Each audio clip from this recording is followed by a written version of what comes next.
How's everybody doing? Good. All right. In terms of last week, I thought our guys took a step in the right direction, and it really stems from the practices that we had. So really good practices, really good focus and attention, and being intentional in the walkthroughs, really at a high level there, and really good. So, the guys have done that this week. Excited about where they are, and we got a heck of a day today because we got third down today, and we had some improvement in that area last week as well. And the guys did a good job with knowing the plan and executing the plan. So we're excited about that. In terms of guys that are in competition, our whole team is built on competition, and rotations and who's starting and not starting. That's really what we go by. We go by the way they practice and the way they play in the games, and I think that's important that the players understand that, and also, everybody else understands that. It's all based on that, and it's opportunity for everybody to step up and, gain a role and a guy to get a role back. So that's the way we look at it. With the injuries to linebacker, we, Jack had the concussion, as everybody knows. And then Murray has played inside for us, and we're excited about his opportunity, and he's played that in our passing downs, and he'll be playing that in our run downs now. And then Shamar will get the opportunity to play, as you saw in the game last week. That will be the same rotation for us, and we're excited about it. We're excited for Shamar. He's a young player that's got quickness and athletic ability, and he's got really good instincts, and does a good job punching at the ball, and that's going to pay off for him. But he's working hard. He's going from playing pass downs to play the run downs now. So that's an opportunity for him. And then on to Carolina. The big thing with them is obviously stopping the run. And doing a good job with that. And that's just being all 11 on the same page. All 11 being where they're supposed to do with great technique and great demeanor. And that's going to be important for us. We worked hard on that yesterday. We were in pads. So you get a chance to work more on that today in the start of practice, and we'll segue over to third downs from there. But a good football team coming off a big win, and it's going to be a big challenge for our defense in the run game and the pass. A couple good skill players over there as well. So with that, I'll open up to questions. Calvin Watkins, Dallas Morning News. What would you attribute the success defensively last week? More about simplifying the defense, or guys getting comfortable in what you want them to do? Yeah, it's really just those guys being in the system, and being comfortable with it, and having some continuity in the walkthroughs in practice. Having the guys in there actually doing the reps, and that's important. Having the two corners back was also good to have those guys in there. But it's about continuity, practice time, time on task. I always say that, and I tell the guys all the time that it's all we have is what we do on the grass, and it's important that we execute out there. On all downs, and they did that well last week. Are you surprised it took this long, or was it just the normal progression of things? Yeah, I know we took a step. We took a step in the right direction, and I also know that it is a process. There's a process to it, and it's not going to be built overnight. So we just got to take another step. That's important that we do that. Clarence Hill, DLLS Cowboys. What did you know about James Houston before he signed in late July, and why wasn't he able to stick? It seemed like he has this knack for getting to the quarterback. Yeah, I first of all like his professionalism. He's first guy in, last guy to leave, works his butt off, pays attention to details. He's intentional in his work, and he's got some great slip to him. He's a real good athlete. He can run all the games that you want him to run. You saw the one game coming around the edge on the left side last week. He can turn it tight, and he's also strong. He's got strong ability to wrap up the quarterback and make those sacks. But I'm excited for his opportunity, and he's really made the most of it. Matt Eberflus with ESPN. Can you talk about cross-training linebackers, and how do you do that now with Sanborn out? Do you give Damone some time there, or Maris? How do you get all guys ready to play different spots? Yeah, with Murray, it was a little bit easier because he was playing that Mike spot in the pass downs, so that he kind of got some, and he's had some experience in there. He's played in there 7 or 8 games over his career, so he's done that, prior to this year, so that helps out. But really, you always want to cross-train the guys, and you always want to have your starters staying where they are for the most part, if you can do that. If the Will plays Will, he plays Will, Mike plays Mike, and then the backup players, they really have to do a good job of cross-training two positions. So you always can have, I say this all the time, a pair and a spare at each spot. But, with injuries and all that, we have that, but it's important that we keep training those guys there.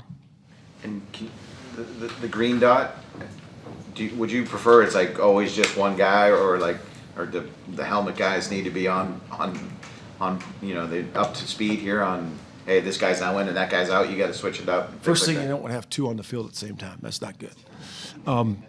But I know that's happened before, but a couple of times elsewhere. But I think it's important that the green dot guy is a great communicator, right? He commands the huddle, and he's really good at getting the attention of everybody, and I think that's important to do that. And K9's done a nice job of that, and he's had it the whole time. But you have to have guys, they all have it at practice. They hear the call, so they all know the call, and we have guys switching in and out of doing that, but it's mostly him. John Machado with The Athletic, with Wanye Thomas filling in for Blake Hooker. How do you think he did in that role? He did a good job. Yeah, he was great. He's got to work on a couple things like everybody else, but I think he did a nice job in the role. Really communicating well back there. I think we're on the same page in the back end, and he's a heck of an athlete. You saw him cover there on that third down stop. Before we made the fourth down stop last week on that flat pass. He has good acceleration and he's got good knockback. So. I like where he is. And then what have you seen from Kalen Carson? How do you think he can help you when he gets back? Yeah, the more guys, the better, right? So he's a good depth piece for us right now and working in there, and he's competing for a spot, like everybody else. So he's in there working, competing for a spot, with Kyer and the rest of the corners, and it's important that he takes that opportunity and does a good job with it. He's just getting back, into it. He's got some practice reps last week. He's getting more defensive reps this week, and we'll see where it goes from today until the game time. Nick Harris, 4-Star Telegram. Shotty had mentioned over the offseason when you guys were looking for an offensive coordinator that Clayton Adams was a guy you had experience with and vouched for. Why was that the case? Well, I was with him in Indianapolis. He did an outstanding job there, and I know how smart he is. And going against him, he's a heck of a guy that can design the runs. Really create angles, mismatches. Really, wide holes before contact, yards before contact. He's great at doing that. And he's got all the schemes. He's got the gap schemes and the zone schemes and really understands principles of defense to take advantage of angles. What is it about his run schemes from a defensive coordinator perspective that makes it so tricky? Even when 4 offensive linemen are out, it's still effective. Well, first of all, the simplicity of it, because he doesn't ask the players to do a bunch of things. He asks them to do the same things over and over again, but the way he dresses it up, that makes it hard for the defense. He'll change, motions, might be a jet motion, blast motion from the tight end, and then really creating those angles formationally, and that's what he does well. Tommy Arshtosh, Cowboys.com. How would you assess how Shamar played last week when he needed to step in there? He did well. It's a big task for a rookie to come in there and start playing full time. When he was going into the week playing, mostly the pass stuff. So he's been intentional in his work, and he's a smart guy, and he's got high energy. What I like most about him is he's got really good instincts. Having instincts for the football and that quickness that you want to have to close space. Is really important at the linebacker level because they're going to get you in space sometimes. You got to be able to make that space evaporate with your quickness, your instincts, and your speed, and he's got that. And then with Donovan Izaraku, he's talking about how there's been an emphasis on working on his power and his rush. Yeah. He's a guy in college that had a bunch of moves. How do you try and marry those two things together so that he can kind of try and get back to the production that he had at Boston College? It's all about what works for you. And there's really about one move, one counter. It comes down to really about that. So you got to perfect that. All the great rushers have one really good move, and they got one really good counter. And you just finding that way what works best up here in the NFL level. And again, that takes time. That's a process as well. But really, that's what it comes down to. Joe Hoyt, Dallas Morning News. You talked about the consistency and how on defense and how all 11 guys in terms of run defense kind of need to be on the same page. Brees Hall had a couple big runs against you guys. When you're having some inconsistencies with people going in, people going out, how much more difficult does that make run defense?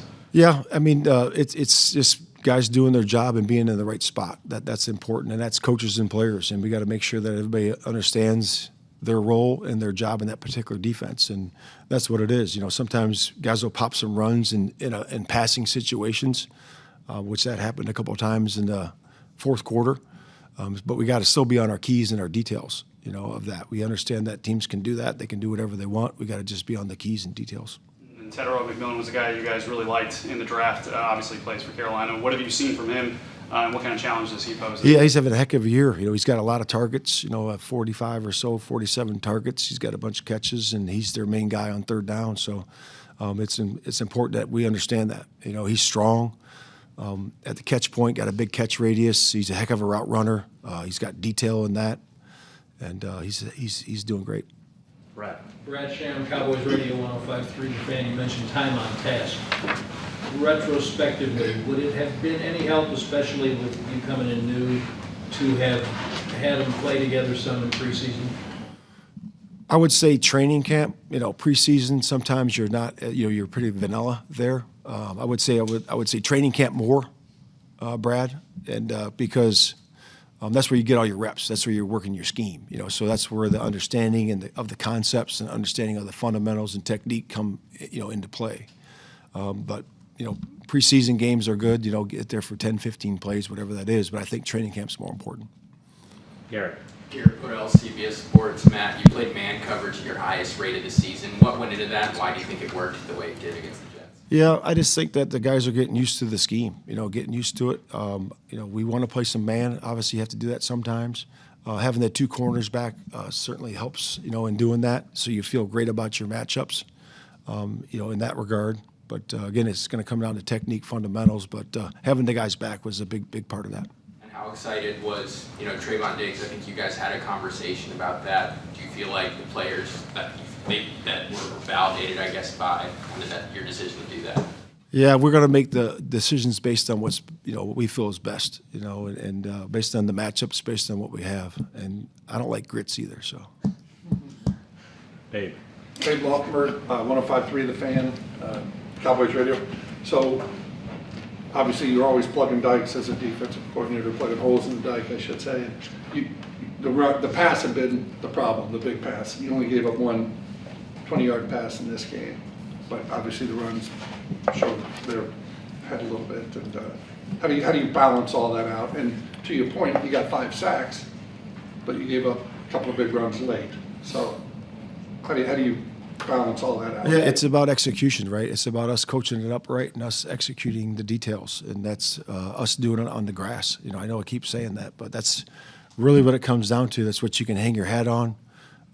It's a simplistic way to look at it, but man, football is a simple game. If you're in the right spot in the run defense and playing with great technique, great violence, and all 11 are doing their jobs, guess what? It's a good play on offense or defense, and it's the same thing in the pass game. It's the same thing in the pass game. So it's just about doing it right over and over again and do right longer, and that's what it's about. Thank you.